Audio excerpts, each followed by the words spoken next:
Hello, hello les amis. Alors aujourd'hui, petite capsule vidéo pour vous parler de la peur de l'autorité. J'aimerais vous parler d'une peur qui a marqué toute ma vie. C'est la peur de l'autorité. Ça, c'est lié à mon enfance. Dès que je me retrouvais face à une figure de pouvoir, à un adulte en fait, tout simplement, je sentais mon corps se crisper, mon ventre se nouer, ma gorge se fermer. Donc figure d'autorité, ça peut être les impôts, un gendarme, la peur du gendarme, la fameuse peur du gendarme, un mari dominant, manipulateur. Je vous cite des exemples propres à moi. Hem, Moi, c'est comme si mon ventre se crispait, tous mes muscles se raidissaient, ma gorge se fermait, comme si l'adulte ou l'autorité détenait sur moi un pouvoir dangereux, celui de m'anéantir, en fait, et ça, c'est lié à mon histoire personnelle. Petite fille, j'ai grandi dans une atmosphère, où l'autorité était associée à la violence, celle de ma maman. Je voyais ma mère battre ma petite sœur violemment. J'ai vu ça pendant des années. Elle était aussi dans une moindre mesure violente avec une autre de mes sœurs et un de mes frères. Mais les scènes auxquelles j'ai assisté m'ont profondément marquée et c'est une terreur qui s'est inscrite profondément en moi. Elle s'est cristallisée dans mes cellules, dans mon corps, dans mon cœur, dans mon esprit, en fait. On ne sait pas conscient, bien évidemment, hein. Et donc, la vie, dans sa grande bonté, qu'est-ce qu'elle a fait? Elle m'a permis, puisque comme c'est dans l'inconscient, de pouvoir rejouer cette scène de théâtre avec des personnages extérieurs qui vont devenir mes maris, puisque j'ai été mariée 2 fois. Première fois avec le papa de mon fils, deuxième fois avec un 2e homme.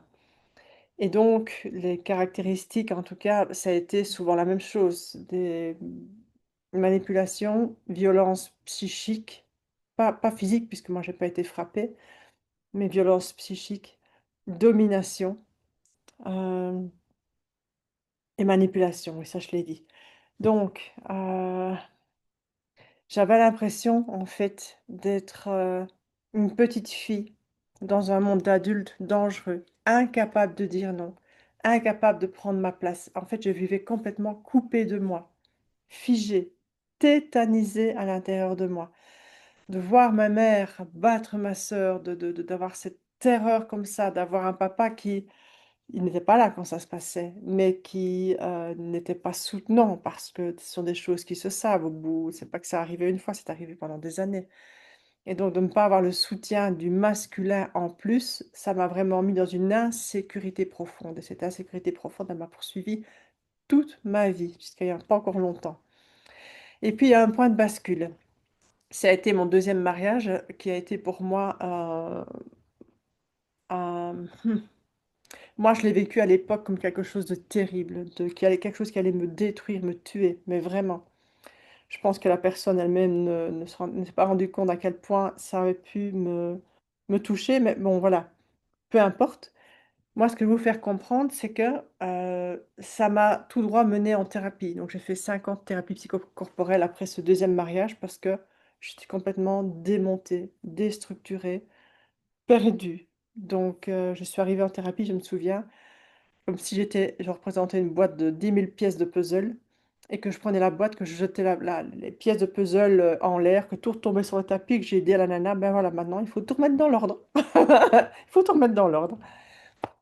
C'est pour ça que ça a pris 5 ans.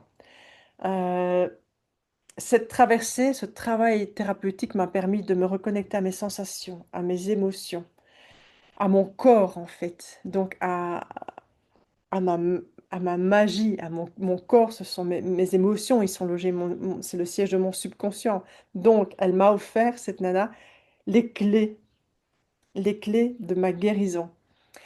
Et c'est pour ça qu'aujourd'hui, je peux me tenir droite, stable, face à n'importe quelle figure de pouvoir, parce que je sais que mon corps est mon ancrage. Alors je dis ça maintenant, mais jusqu'à il y a encore 2 ans, jusqu'à même il y a encore quelques mois, je traînais encore ces peurs et ce que j'ai vécu il y a 2 ans avec une faillite, avec fatalement des figures d'autorité qui entrent en ligne de compte, comme un curateur des dates, la peur, bah, la peur d'aller en prison, c'est aussi con, ça a l'air fou, mais il y a cette peur qui est là, parce que quand c'est comme ça, c'est le petit enfant qui réagit.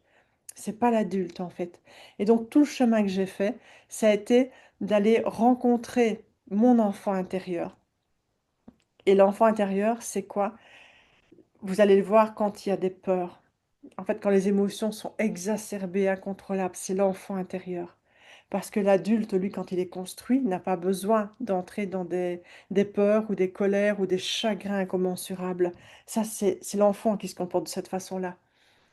Et le fait de m'être reconnecté jour après jour, d'avoir reprogrammé, déprogrammé et reprogrammé mon subconscient, m'a permis de construire une base solide, de rencontrer cet enfant intérieur, de le rassurer continuellement et de lui dire: «Maintenant, c'est moi l'adulte. Maintenant, je suis là, tu peux lâcher tout ça, tu n'as plus besoin de tenir cette peur, tu n'as plus besoin de tenir cette colère. C'est bon, tu peux souffler. La femme souveraine que je suis prend le relais».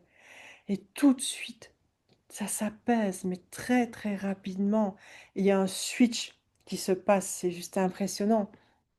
Et donc, à ce moment-là, face à n'importe quelle figure d'autorité, maintenant, je suis capable de tenir droite devant, alignée. Ce n'est plus l'enfant qui apeuré, qui est devant cette figure, cet adulte qui fait peur. Non, parce que il est guéri, cet enfant. Il a été entendu, il a été reconnu et il sait qu'il est aimé et protégé ad vita aeternam à partir de maintenant, en fait. Et ça, c'est magique. Je peux vous assurer que ça transforme une vie du tout au tout. C'est tout, c'est le chemin. C'est l'histoire de ma vie, ça. C'est l'histoire de ma vie, cette reconnexion à qui je suis, à mon enfant intérieur et à ma souveraineté, à faire ce switch pour attirer à moi quelque chose de complètement différent, pour ne plus que j'ai besoin, finalement, de répéter ces schémas de douleur, de souffrance, de manque. Euh, donc moi, je vous invite maintenant à vous demander, parce que cette vidéo, c'est pour vous que je la fais. Moi, ce que je veux, c'est, j'ai transformé mes blessures pour en faire une médecine à votre service, à ton service, vraiment à ton service, pour que toi aussi tu puisses faire ce chemin. Parce que si je l'ai fait, tu peux le faire aussi. Ça, je peux t'en assurer, je peux te le garantir. Si tu le veux, tu le feras. Et donc, si toi aussi tu as peur de l'autorité, si toi aussi tu vis en étant soumise à des peurs et donc à quelque chose de plus grand que tu imagines plus grand que toi, que ce soit un homme ou une femme ou un patron, une patronne, peu importe, que tu sens que ton corps se crispe, que tu as mal à l'estomac, que tu trembles, que ta gorge, tu as une boule dans la gorge, c'est juste plus possible en fait. Je t'invite à te demander où est-ce que tu donnes encore ton pouvoir à l'extérieur? Et comment puis-je le ramener en moi maintenant? Parce que l'autorité la plus juste, c'est celle de ton cœur, celle qui est alignée à ton cœur et à ton corps, tout simplement. Et donc, l'autorité extérieure, quelle qu'elle soit, que ce soit un mari, un patron, une entité juridique, ne peut rien contre toi quand tu habites pleinement ton corps. Merci de m'avoir écouté jusqu'ici.